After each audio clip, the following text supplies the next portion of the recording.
नमस्कार, मैं सिकंदर खान। आज एक नए बिंदु का अध्ययन करेंगे जो है कोशिका संरचना और कार्य।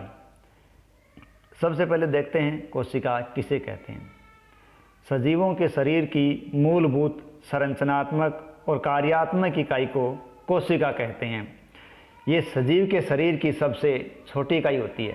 देखिए, जिस प्रकार हमें मकान बनाने के लिए ईंटों की आवश्यकता होती है, एक ईंट के बाद एक ईंट जोड़कर हम मकान बनाते हैं, भवन बनाते हैं, उसी प्रकार कोशिकाएं एक दूसरे के साथ जुड़कर सजीव के शरीर का निर्माण करती है। इसकी खोज के बारे में इतिहास पता करें तो हम देखते हैं कि कोशिका की खोज 1665 में रॉबर्ट हुक नामक वैज्ञानिक ने की थी। वो उस समय कॉर्क की स्लाइस का सामान्य आवर्धक यंत्र की सहायता से अध्ययन कर रहे थे। और कॉर्क पेड़ की एक छाल का भाग होता है। उन्होंने कॉर्क की पतली स्लाइस ली और उन्होंने उसका सूक्ष्मदर्शी की सहायता से अध्ययन किया। उन्होंने कॉर्क की स्लाइस में अनेक कोषयुक्त या विभाजित बक्से देखे। इन बक्सों को उन्होंने मधुमक्खी के छत्ते के समान पाया। जैसा कि हम इसको इस चित्र के अंदर देख सकते हैं कि किस प्रकार हमें रॉबर्ट हुक द्वारा देखी गई कोशिकाओं की संरचना दिखाई दे रही है और इसमें हमें जालेनुमा संरचनाएं दिखाई दे रही है। इस प्रकार उन्होंने पहली बार कार्क की कोशिकाओं के अंदर या कार्क के अंदर इसकी खोज की थी। उन्होंने ये भी देखा था कि ये कोष या जो बॉक्स होते हैं वो एक दूसरे की दीवार या विभाजन पट्टी के द्वारा अलग अलग होते हैं। तो रॉबर्ट हुक ने प्रत्येक कोष को सेल या कोशिका नाम दिया। उन्होंने जो संरचना देखी थी, ये बक्सेनुमा संरचनाएं वास्तव में मृत कोशिकाएं थी। सजीवों की जीवित कोशिकाओं के बारे में अध्ययन तब ही हो पाया जब अधिक शक्तिशाली और संवर्धित सूक्ष्मदर्शी तथा नई तकनीकों का विकास हो गया। और ये काम रॉबर्ट हुक की खोज के लगभग 150 साल बाद हुआ और आज हमें कोशिका के बारे में बहुत अधिक जानकारी प्राप्त है। कोशिका, जैसा कि हम पहले शुरुआत में बात कर चुके हैं कि जीव के शरीर की संरचनात्मक कार्यात्मक मूलभूत इकाई को हम कोशिका कहते हैं। देखिए, सभी सजीव है वो एक दूसरे से भिन्न भिन्न हैं, लेकिन फिर भी वो सभी कोशिकाओं के बने हुए होते हैं। लेकिन इन कोशिकाओं की संरचना बड़ी जटिल होती है। हालांकि मकान जिस प्रकार ईंट से बनते हैं तो हमें लगता है एक ईंट के बाद दूसरी ईंट ठीक उसी प्रकार व्यवस्थित है, लेकिन कोशिकाएं इस प्रकार व्यवस्थित नहीं है। उनकी संरचनाएं और भी ज़्यादा जटिल होती है। यहाँ पहली के दिमाग में प्रश्न आ रहा है कि मुर्गी का अंडा आसानी से दिखाई दे जाता है, क्या यह एकल कोशिका है या समूह कोशिका? देखिए, मुर्गी का अंडा हमें आसानी से दिखाई देता है और यह एक एकल कोशिका का उदाहरण है। ठीक है, आकार में बड़ा है इसलिए हमें दिखाई दे देता है। यहाँ हम चित्र में देख रहे हैं कि हमें ईंट की दीवार दिखा रखी है और प्याज की झिल्ली दिखा रखी है। इनके अंदर हम ईंट की दीवार देखते हैं और प्याज की झिल्ली देखते हैं, तो इन दोनों में हमें मूलभूत अंतर दिखाई दे रहा है। ईंटों की दीवार बिल्कुल व्यवस्थित रूप से हमें दिखाई दे रही है, लेकिन प्याज की झिल्ली में इस प्रकार सभी संरचनाएं एक जैसी नहीं हैं। इनमें बहुत जटिलता दिखाई दे रही है। अब हम बात करते हैं सजीवों में कोशिका की संख्या, उनकी आकृति और साइज में विभिन्नता किस प्रकार होती है या नहीं होती है। तो हम सबसे पहले लेकर चलते हैं कोशिका की संख्या। देखिए, कोशिकाओं की संख्या के आधार पर जीवों को दो वर्गों में बांटा गया है, एकोशिक और बहुकोशिक।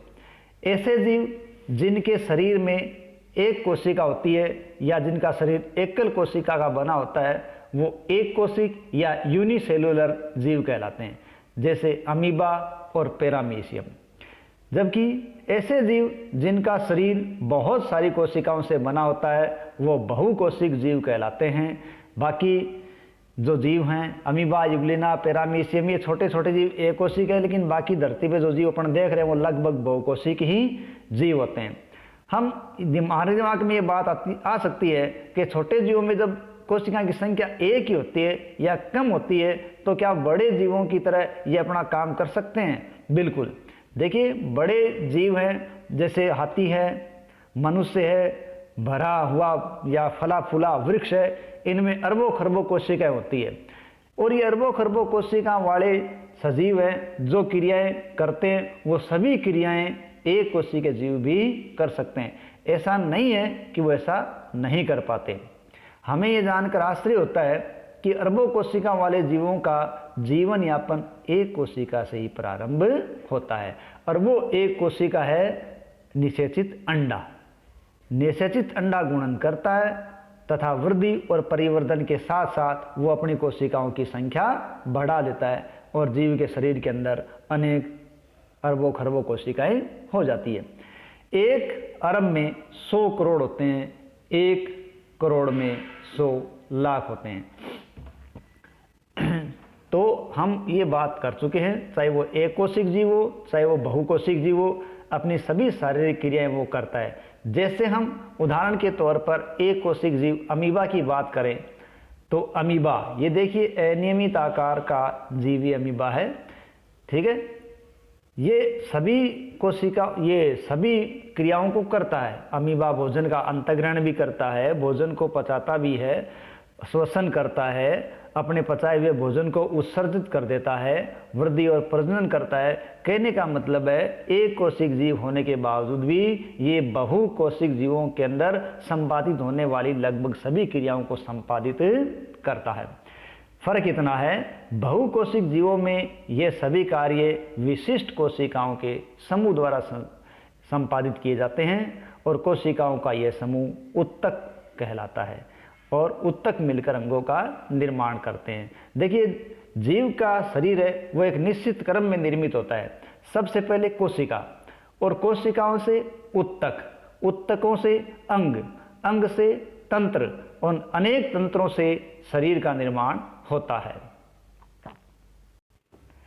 अब हम बात करते हैं कोशिकाओं की आकृति की।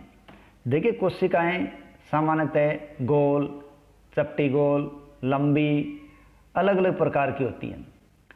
लेकिन हम यहाँ अगर अमीबा की बात करें, जिसका चित्र हमने ऊपर देखा था कि वो अनियमित आकार का होता है, ये अमीबा का चित्र है।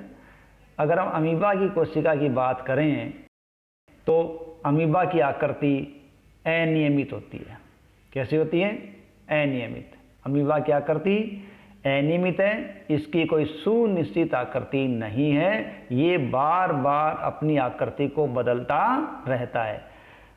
इसके मुख्य शरीर से बाहर की ओर कुछ लंबाई में परवर्ध या उभार होता है।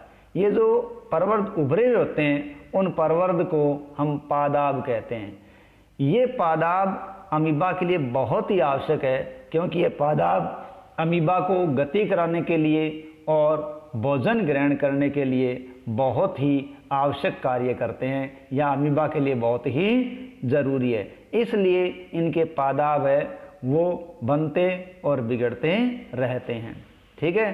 पहले के दिमाग में भी यही बात आ रही है कि उसकी आकृति, अमीबा की आकृति बदलती रहती है, तो उससे क्या लाभ है। तो हम बात कर चुके हैं, इसकी बदलती आकृति इसकी गति के लिए और इसके भोजन ग्रहण करने के लिए जरूरी है। अब हम मनुष्य के शरीर में पाए जाने वाली श्वेत रक्त कोशिका की बात करते हैं, तो श्वेत रक्त कोशिका एक कोशिकीय संरचना है जो अपनी आकृति बदल सकती है। श्वेत रक्त कोशिका एक कोशिका है, जबकि अमीबा एक पूर्ण विकसित जीव है जिसका स्वतंत्र अस्तित्व होता है। और श्वेत कणिका वो रक्त में पाई जाने वाली एक कोशिका है, न कि स्वतंत्र कोशिका है, जबकि अमीबा एक स्वतंत्र कोशिका है। कोशिकाओं की आकृति के बारे में हम बात कर रहे थे, तो हमने की थी गोलीय, चपटी, लंबी, अलग अलग प्रकार की कोशिकाएं होती है। कुछ कोशिकाएं लंबी होती है जिनके दोनों सिरे ही नुकीले होते हैं, इनका आकार तर्करूप होता है। इस रूप के अंदर हम ये देख रहे हैं, ठीक है। यानी कुछ कोशिकाएं ऐसी कोशिकाएं होती हैं जिनका आकार तर्करूप होता है। उन तर्करूप कोशिकाओं के ऊपरी और निचले सिरे हैं वो लंबा और पतला नुकीला होता है, ठीक है। कुछ कोशिकाएं शाखादार होती है, उनमें शाखाएं होती है, जैसे तंत्रिका कोशिका। ये तंत्रिका कोशिका का चित्र है जिसमें हमें शाखाएं दिखाई गई हैं। इनके एक के नीचे एक शाखाएं होती है जो संदेश प्राप्त करती हैं और उनका स्थानांतरण करती है, शाखा के रूप में निरंतर चलती रहती है। और शरीर में समन्वय का कार्य और नियंत्रण का कार्य करती है। एक हम देख रहे हैं गोलाकार लाल रक्त कणिकाएं। इस प्रकार हमारे सामने अलग अलग प्रकार की कोशिकाएं हैं। गोलाकार रक्त कोशिकाएं, तर्करू पेशी कोशिकाएं और लंबी शाखान्वित तंत्रिका कोशिकाएं। अब हम बात करें कि कोशिका का वो कौन सा भाग है जो कोशिका को आकृति प्रदान करता है। देखो, कोशिका के विभिन्न घटक होते हैं और ये घटक जिस झिल्ली द्वारा घिरे हुए रहते हैं उस झिल्ली को हम कोशिका झिल्ली कहते हैं। और ये कोशिका झिल्ली ही कोशिका को आकार प्रदान करती है। जंतुओं में आकार आकृति का मुख्य कार्य इसी कोशिका झिल्ली का है, लेकिन पादप कोशिका के अंदर इस कोशिका झिल्ली के बाहर एक कठोर कड़ा आवरण और होता है जिसे कोशिका भित्ति कहते हैं और ये कोशिकाओं को आकार और दृढ़ता प्रदान करने का कार्य करती है। जीवाणु कोशिका में भी कोशिका भित्ति पाई जाती है। यह बात विशेष है कि इनके आकार को प्रदान करने के लिए कोशिका के बाहर जो संरचना पाई जाती है वो कोशिका झिल्ली और पादप कोशिका में कोशिका भित्ति और जीवाणु कोशिका में कोशिका भित्ति होती है।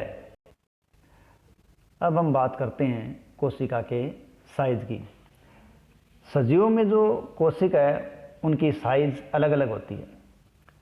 सजीवों में कोशिका का साइज 1 मीटर का 10 लाखवां भाग, कितना? 1 मीटर का 10 लाखवां भाग माइक्रोमीटर अथवा माइक्रोन के बराबर हो सकता है, यानी बहुत सूक्ष्म हो सकता है। तो कुछ में कुछ सेंटीमीटर लंबा भी हो सकता है, लेकिन मूल बात यह कि अधिकतर कोशिकाएं अति सूक्ष्म होती हैं। उन अति सूक्ष्म कोशिकाओं को देखने के लिए हमें शक्तिशाली सूक्ष्मदर्शी या शक्तिशाली आवर्धक लेंसों की आवश्यकता पड़ती है। हम नग्न आंखों से उनको नहीं देख सकते। जहां तक हम सबसे छोटी कोशिका की बात करें तो सबसे छोटी कोशिका जीवाणु कोशिका है जिसका साइज 0.1 से 0.5 माइक्रोमीटर होता है। ध्यान रखें, सबसे छोटी कोशिका जीवाणु कोशिका है जिसका साइज 0.1 से 0.5 माइक्रोमीटर होता है। जबकि सबसे बड़ी कोशिका की बात करें तो सबसे बड़ी कोशिका शुतुरमुर्ग का अंडा है जिसका साइज 170 mm से 130 mm तक होता है। अब हम बात करते हैं क्रियाकलाप 8.2 के बारे में। देखिए, यहां दिया गया कि मुर्गी का एक अंडा लेते हैं, उसको लेकर उबाल लेते हैं, उबाल के उसका छिलका अलग कर देते हैं। अलग करते तो हम देखते हैं छिलका अलग करने के बाद हमें एक सफ़ेद भाग दिखाई देता है। ये सफ़ेद भाग एल्बुमिन है जो उबालने पर ठोस हो जाता है, जबकि इस सफ़ेद भाग के केंद्र भाग के अंदर एक पीला भाग है। ये जो पीला भाग है योक है। इस प्रकार एल्बुमिन योक को घेरे होता है और ये मुर्गी का अंडा एक एकल कोशिका है, लेकिन ये आकार में बड़ा है, इसलिए इसे बिना किसी उपकरण के देखा जा सकता है। अब पहली के दिमाग में एक बात आती है, क्या हाथी की कोशिकाएं चूहे की कोशिकाओं से बड़ी होती है? देखिए, हम जानते हैं हाथी बहुत बड़ा जीव है और चूहा बहुत छोटा जीव है, लेकिन यहाँ हमेशा ध्यान रखना चाहिए कोशिका के आकार पर जीव के शरीर के आकार का कोई प्रभाव नहीं पड़ता, चाहे वो हाथी जितना बड़ा शरीर हो या चूहे जितना छोटा शरीर हो। कोशिका का आकार उसके कार्य पर निर्भर करता है, ना कि जीव के शरीर से। ठीक है, यानी कोशिका का साइज है उसका संबंध किसी पौधे या जंतु के शरीर की साइज से नहीं होता, बल्कि कोशिका का साइज उसके प्रकार्य से जुड़ा होता है। जैसे हम चूहे और हाथी की कोशिकाओं की बात करें तो दोनों की तंत्रिका कोशिकाएं लंबी होती है, शाखादार होती है और संदेशों के स्थानांतरण का कार्य भी करती है। तो ये हमेशा ध्यान रखें कि कोशिका का साइज है वो जीवों के साइज पर निर्भर नहीं करता, वो प्रकार्य पर या उनके कार्यों पर निर्भर करता है। अब बात करते हैं कोशिका संरचना एवं प्रकार्य। देखिए, जीव की सबसे छोटी इकाई के बारे में हमने बात की कि वो होती है कोशिका। अब ये कोशिकाएं मिलकर जो कोशिकाएं एक जैसी हो, जिनका कार्य एक जैसा हो, वो मिलकर एक समूह बनाती है जो उत्तक कहलाता है। उत्तक परस्पर मिलते हैं जो एक जैसे समान संरचना कार्य वाले होते हैं, अंगों का निर्माण करते हैं, और समान कार्य वाले अंग मिलकर तंत्र का निर्माण करते हैं, और विभिन्न तंत्रों के मिलने से शरीर का निर्माण होता है। और इन सब उत्तकों का, अंग तंत्रों का अपना एक अलग कार्य होता है। इस प्रकार हम कहते हैं कि कोशिका सबसे छोटी मूलभूत इकाई जरूर है, लेकिन उनके कार्य विशिष्ट अलग अलग होते हैं। अलग अलग अंगों के, अलग अलग उत्तकों के, अलग अलग तंत्रों के कार्य अलग अलग होते हैं। धन्यवाद। अगले पार्ट के अंदर हम कोशिका के भाग आदि के बारे में अध्ययन करेंगे।